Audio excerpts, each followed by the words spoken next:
वालेकुम अस्सलाम। जी जनाब, ये केले हैं जनाब। ये जनाब 150 तो है वे दर्जन। और जनाब वो फिर नई सिलसिला है वे रेहड़ी वगैरह का जोड़ा वो फिर इस गलों मजबूरी है जनाब। 3-4 महीने हुए ने जनाबे वाली। पहले मिस्त्रियों नाल करीदा सी मजदूरों का, वो नहीं मिलता काम हुण इस वजह तो खरीदे है। 3-4 महीने हुए ने जनाबे वाले। हाँ 400-500 लभ जाता जनाबे वाले।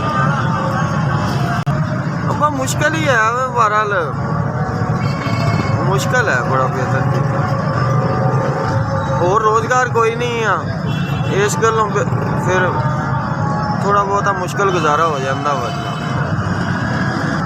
घर फैसलाबाद तांदलियां वाला दोस्त है जी, किराए ते उन्हें मकान लिया है, उसके नाल रह रहे हैं जनाब। पीछे अपना घर है जनाब। उत्थे जनाब अपना मकान छोटा जिहा है वे, कच्चा बिल्कुल जेड़ा ना गुजारा कर रहे हैं जेड़ा बिल्कुल छोटा मकान है जी।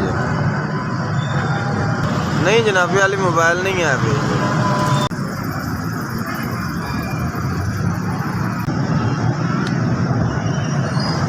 जनाबे जिन्हें भी मैंने 5000 रुपया दिता है, अल्लाह मौला सोना उन्होंने अपनी हिफ्ज़ो अमान च रखे। मौला उनकी जद ला, मौला उन्हें सब बरकत अता फरमावे। मौला उनके वालिदैन नूं अजरे अजीम अता फरमावे, तंदुरुस्ती अता फरमावे। मौला उन्होंने अपनी अमान च रखे।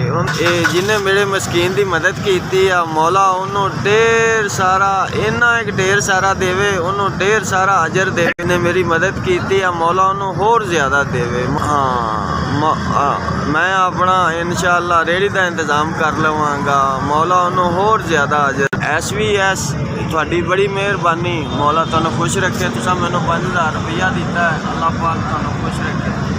अल्लाह पाक किसी चीज़ की कमी ना हो।